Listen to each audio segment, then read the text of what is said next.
Now available in paperback and Kindle, All About Marilyn. Learn all about the struggles of a faded former teen sitcom star in this absolutely fabulous 5-star screenplay. Get All About Marilyn in paperback and Kindle on Amazon.com today.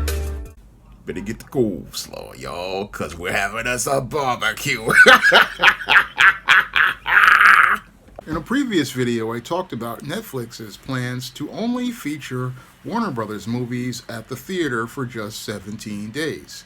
And when I take a critical look at that plan, the math just doesn't math as related to profitability for Netflix, which is looking to try to get people to walk away from theaters over to their streaming service. Now, Netflix's CEO, Ted Sarandos, has a plan to possibly look to put theaters out of business in an effort to get more people to watch the Netflix streaming service. However, when you look at the accounting for this plan, the math just doesn't math, and things just don't add up as related to profitability for Netflix long term if they look to try to move people out of the theaters over to their couches to watch movies on their streaming service. Now, when it comes down to streaming is not a primary profit place for the entertainment business. No, when it comes down to entertainment, and as related to Hollywood, it looks to make most of its money at the movie theaters. And at the movie theaters, the studios basically can maximize their profits because with each individual ticket purchase, they're basically making money per individual.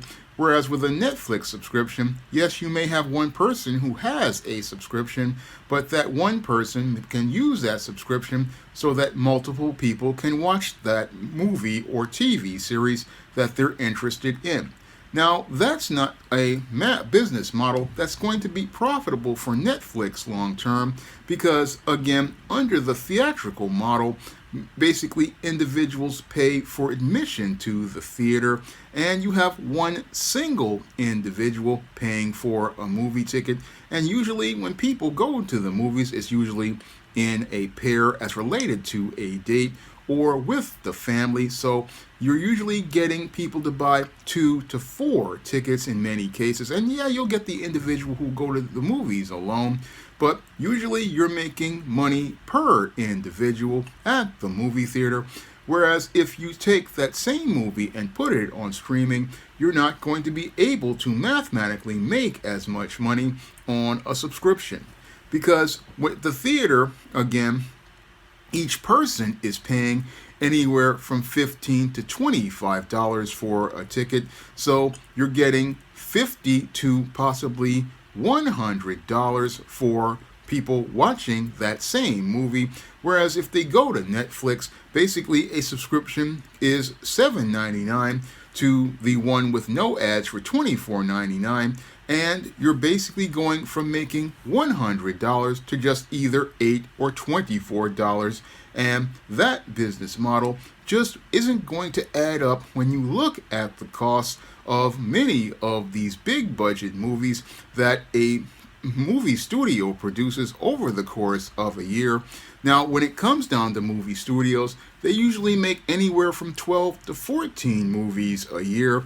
And if these movies are moderately budgeted, anywhere from $40 to $200 million, there's no way for Netflix to be able to make any money on just streaming that movie alone.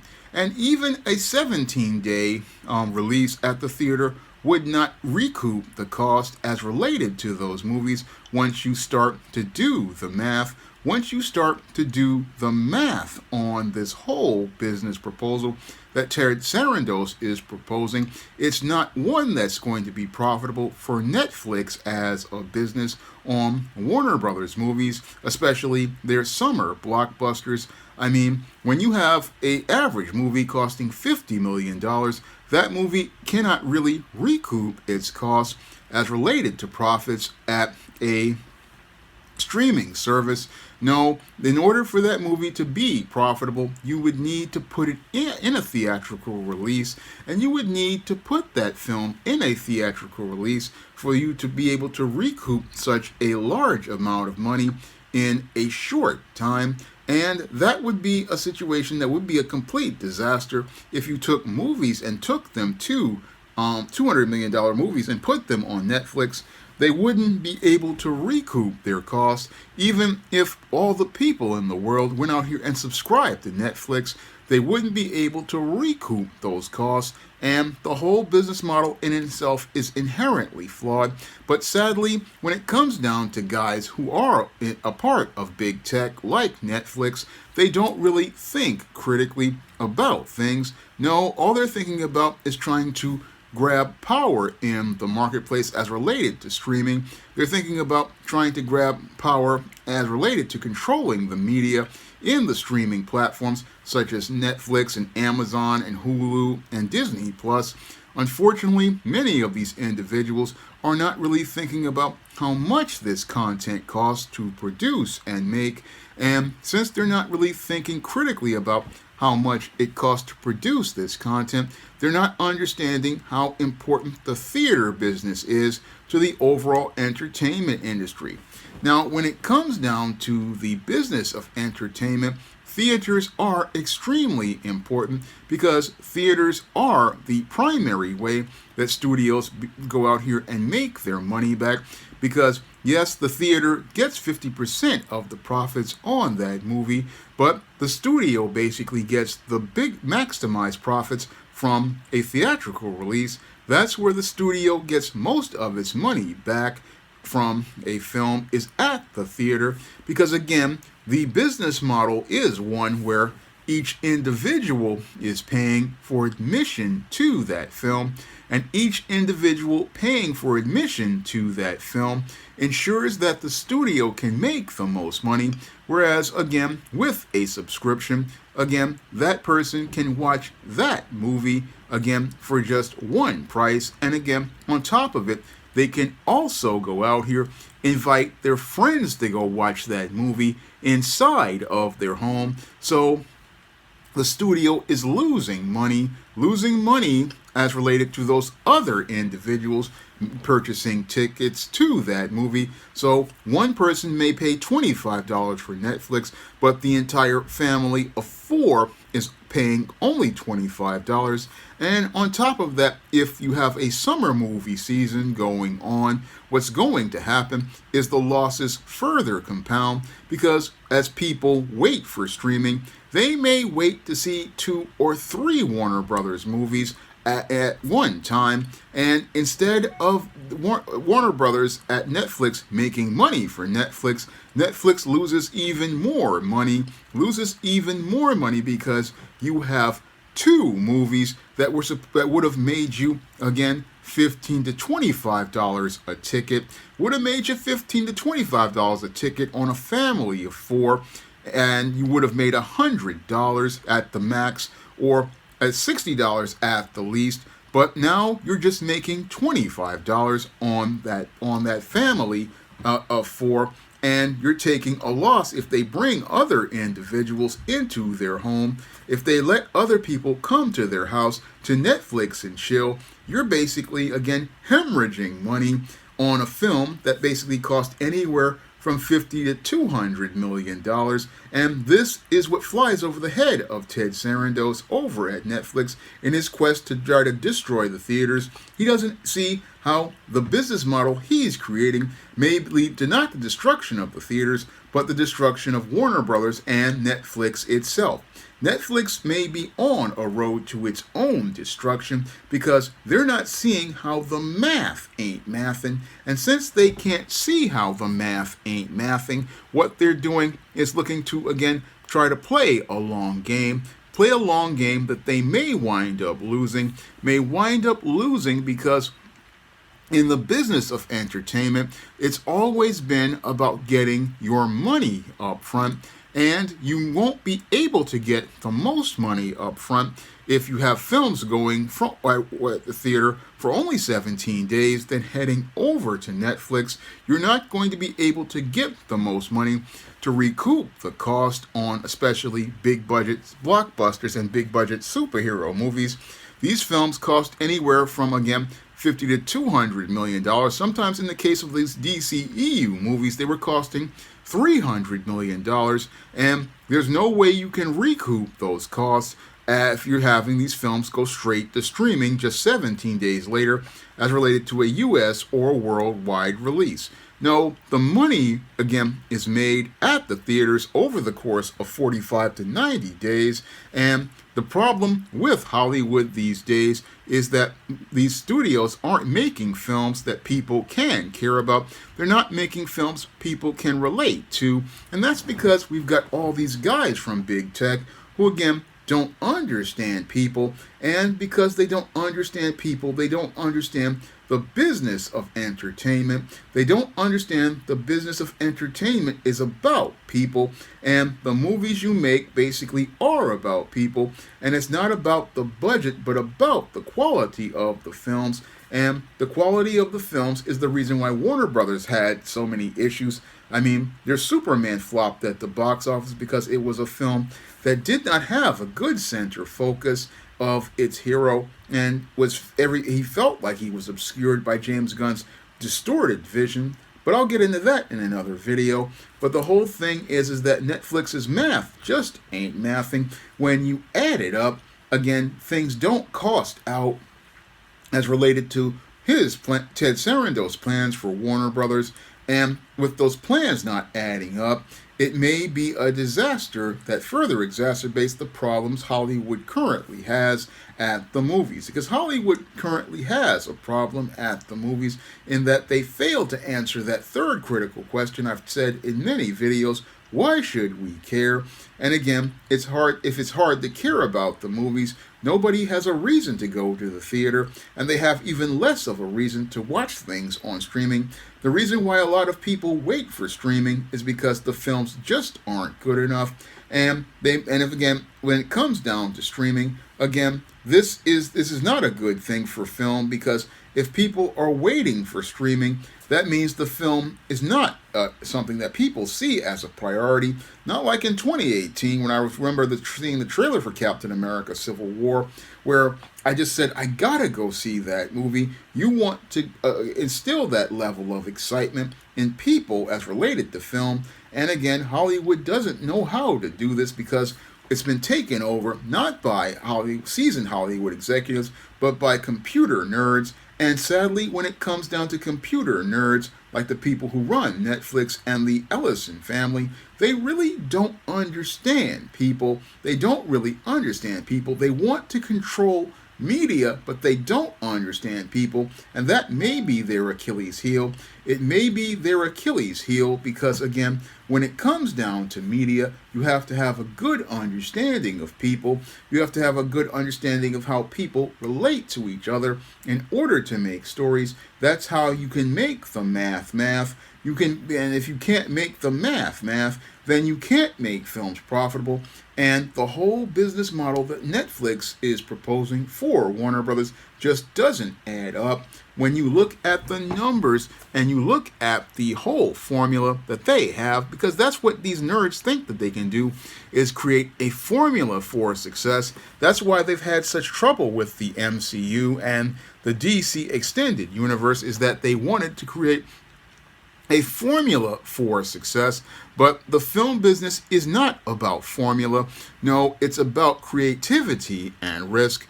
And if you don't know how to go out here and take risks and be creative, then you're not going to be able to be successful, because what makes the business of entertainment successful is the ability to have an instinct on what is worth a risk.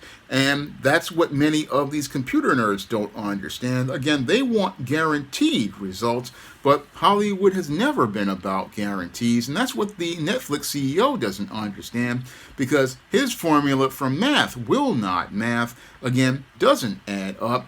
You're not going to be able to, again, make money on subscriptions to cover the cost of a $200 million movie or even a $50 million movie. Again, and as the losses compound, what's going to happen is Netflix is going to go from a place where they were making money on streaming to basically taking losses, because before, Netflix's model was profitable because they were just paying for reruns. Again, that's what made Netflix a profitable business, was they were paying people like Disney and Warner Brothers and Paramount for their reruns, and that syndication money was the thing that allowed these studios to be profitable. They were allowed to be profitable on reruns, but making new content is a whole completely different business. And if you don't know what you're doing as related to that business, again, the math will not math. The math won't math because, again, making new content is a whole different crapshoot. And that's what many of these streaming services and social media will find out the hard way. Like they said, YouTube in some cases wants to walk away from people like you and I to go over to create content. And that's where YouTube would possibly wind up taking huge losses because producing content costs money, one. Two, you have to know what type of audience that you're making the content for. And three, you have to know how to make content that appeals to people. And again, computer nerds may know computers, but they have a problem with people. And that's shown with all of these different business models, whether it be the Ellisons at Paramount, whether it be Ted Sarandos at Netflix, or the people at YouTube. Many of these folks really don't understand people, and because they don't understand people, they may wind up taking Hollywood further downhill as related to their business, because the business of Hollywood has always been about the theater, always been about people gathering and coming together to enjoy a film. That's how the studios make most of their money. You make most of your money by forming a relationship with the customer at the theater, not at home, because at home, there's no way for people to form a consensus or bond over a film. No way for them to bond over a film and enjoy it like a Star Wars or a Saturday Night Fever or a Rocky, or a Godfather. People bonded at the theater. People had relationships with these films. And you can't really do that at home because films, they're not special. Again, it feels like a made-for-TV movie. And with made-for-TV movies, they fail to answer that critical question of why should we care? Because in the old days, again, old made-for-TV movies were just something people watched and basically forgot about. But when you have a theatrical film, it's on another level. And theatrical films are designed to be something that people, again, gather together for. And that's where Ted Sarandos gets it all wrong, because film is about an experience that you share with people, and people need to socialize. People need to socialize, and they need to come together. Now, I hear people saying, oh, I got a 100-inch TV, but it ain't the same as going to the theater. No, you go to the theater to, again, commune and come together with people. Again, this is what people do as related to stories. This is how they share stories. Again, this is what makes those movies special, like Return of the Jedi. I remember being a part of that experience in 1983. Seeing the Star Wars saga come to an end, that was a special moment in my life when I was 10 years old. Saw that movie 4 times, and the whole thing is I saw it with my classmates, I saw it with my brother, saw it with my mother. I saw this movie multiple times, and that's what the theater experience is about. The theater experience is about, again, something special. And if a movie is made for the theater, it's made on another level. And that's what the folks at Netflix don't understand. They really don't understand things about the theatrical experience. Again, that's why people pay to go to the theater, because it's a different experience. And again, the whole model that Netflix has, again, looking to get rid of theaters, may be the thing that leads to the end of Netflix, similar to what happened with AOL when they bought Time Warner. Steve Case thought he would buy Time Warner and make it an asset, and AOL would go on. But eventually what happened in 2 to 3 years is that AOL went downhill, and then Steve Case wound up out of a job, and Time Warner continued to go on. That's what happened in that case. And again, big tech has a big problem in that it, again, I'll repeat it once more, doesn't understand people, doesn't understand that the business of film is about people. And with them not understanding this, they're out here thinking they can calculate a formula for success as related to computers, but the whole thing is that they're not looking at the human factor, and with them not looking at the human factor, they don't see how their math may not math as related to making Warner Brothers a profitable movie studio. Now, if you want to pick up some of my books on the SJS Direct imprint that people say read like movies, you can check out books I've done such as Spinsterella Goth Girl Summer, Spellbound, The Temptation of John Haynes, The Thetas, Eternal Night, and many other books I've done in other series such as the ISIS series and the Esteem series and the John Haynes series. You can find all those books on Amazon.com in paperback and Kindle format. You can also find them at other online booksellers like Draft Digital, Google Play, Barnes & Noble, and big box retailers like Walmart and Target. And if you'd like to see me make more videos talking about the entertainment industry, you can drop a donation to the Patreon, the PayPal, or the Cash App by clicking the links in the description box. That's all I have to say for this video. You can comment, rate, and subscribe. Now available in paperback and e-readers, Spinsterella Goth Girl Summer. Take a trip into the macabre world of goth modeling in the new millennium in this spooktacular Spinsterella story. Pick up your copy of Spinsterella Goth Girl Summer in paperback and e-readers at Amazon.com and online booksellers everywhere. Now available in paperback and e-readers, ISIS Legacy. Sorority secrets of the goddess next door are revealed in this all-new ISIS series adventure. Get ISIS Legacy in paperback and e-readers at online booksellers everywhere. Support Black-owned and Black-operated digital broadcast media. www.niceradionetwork.com. Nice Radio Network broadcasting 24 hours a day, 7 days a week.